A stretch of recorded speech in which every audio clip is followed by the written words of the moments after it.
chosen to make your own covers, you're gonna need your book pages, a piece of book board. I just have 2 pieces here, but you might have purchased it in a really large sheet. That's totally fine. So we just need enough book board to make 2 covers that are the same size as our pages.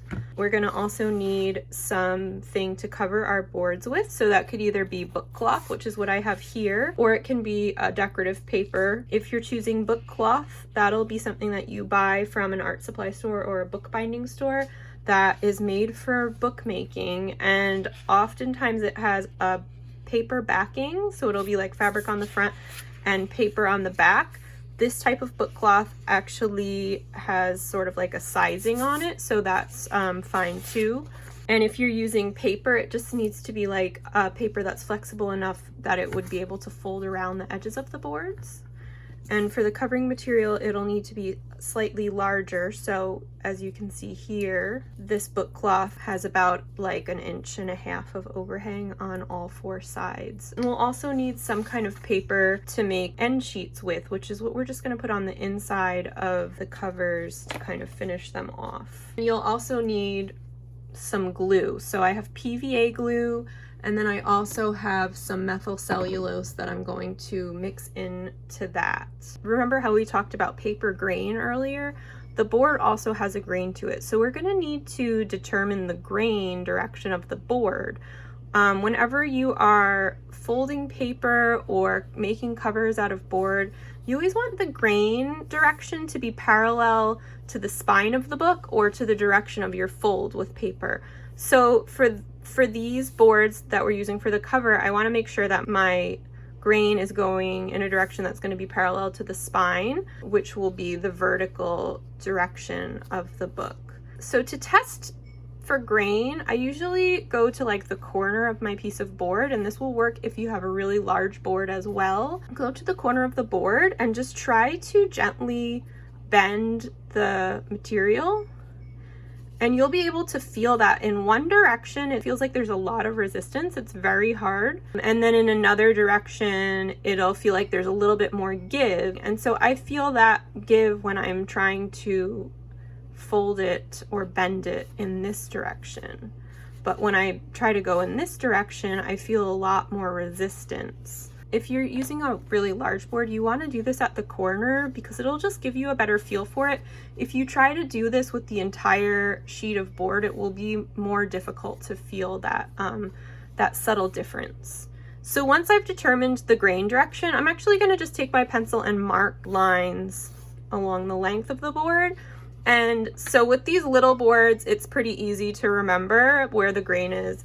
But if you're using a really large board, this will make sure that once you start cutting it down, even if you have a little tiny scrap, you'll always know the grain direction. So you'll be able to use the leftovers for a future project. You'll just know what the grain direction is since you marked it. And then these marks will get covered up by our covering material so they won't get in the way later. So first we're gonna start with one of our signatures and our book board. We wanna make sure that the board is the proper size for our covers. To do this, I'm going to use one of my signatures. Since this is cut down already to the size that I want my book to be, it's better to prepare your pages and then size your board to the actual size of the page. If you think like, oh, I'm gonna make a book that's 5 by 7, so I also will need to just cut 2 5 by 7 boards. Sometimes there can be, you know, something that ends up being a little bit different when you actually cut down the pages. Whenever I try to pre-cut the boards before I have made my inner pages, sometimes it comes out a little wonky, it doesn't fit quite right. So I like to assemble my pages first and then cut the boards to size. If you have access to a board shear, which is a machine that cuts through the board very easily, often we'll find these in printmaking or bookbinding studios. So if you have access to that, you can use the board shear to cut your boards down. I'm just going to show you how to cut it by hand so that you can do this at home without having access to that special equipment. So I'm just going to check to see if I have a corner that's square, and I'm just going to use my triangle to test them. And once I find a corner that I'm happy with, I'm going to use that to base my other cuts off of. So I think I'm gonna go with this corner. Once I found a square corner, I'm just gonna mark a little box on the edge just to let me know that that's where I'm starting. Oftentimes, if you buy a large piece of book board, it'll come with like really rough cut edges. And in that case, I would just trim like one edge to be straight, and then you can base your cuts off of that one straight edge. I'm gonna take my signature and place the signature in the corner of the board, and I'm placing it pretty like flush up to the edge. Coptic bindings usually don't have, the covers don't usually have overhang to them. They're usually about the same size as the actual pages. So I'm going to place this in the corner, and then I'm going to take my pencil and I'm going to make a mark just at the edge of my pages. And then I'm going to use my triangle to cut off this excess.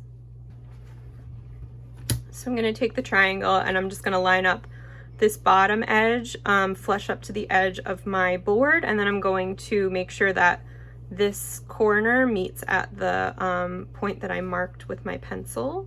And then I'm going to cut this with a utility knife. The blade is, you know, just sticking out a little bit here.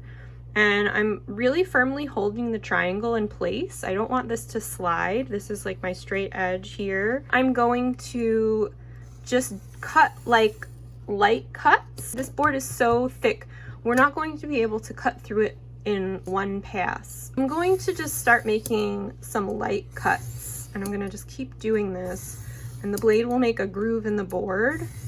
So every time I go back up to the top to cut again, the blade will keep fitting into that same groove, but of course keeping the straight edge in place will help with that as well. So I'm not pressing down very hard, and I'm just making several light cuts, and eventually my blade will go through. So now I'm gonna take my signature again, place it back fitting into the corner here. You can check to make sure that where you've cut makes sense. So I can see that the edge of the board is right up to the edge of my page, but the pages aren't like sticking off of the edge of the board. And then I'm going to make another mark at the top edge of the pages, and I'm just going to repeat that cutting process. I'm going to use my small triangle, and again I'm just squaring up the bottom edge of the triangle to the edge of the board, and then I'm making sure that the vertical edge is crossing over the mark that I made with my pencil, which is right here. And I'm going to cut it in the same way. So very slowly and carefully. You don't want to use way too much pressure, and you don't want to rush it, because, you know, your blade could slip and you could end up cutting your hand. We definitely don't want that to happen.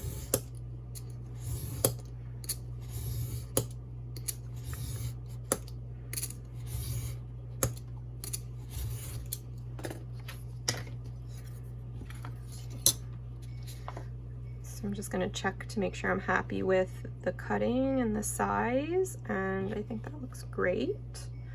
So I'm going to just move on and do the same thing with the second piece of board. So once you have two covers cut, we want to make sure that they're, you know, the same size. So if you're happy with the covers, we'll test that out with our book pages in between, again just to check that we're happy with the sizing of the covers, and everything seems to fit together really nicely. And so now we are ready to cover our cover boards. So I'm going to put my pages aside someplace where they're not going to get glue on them.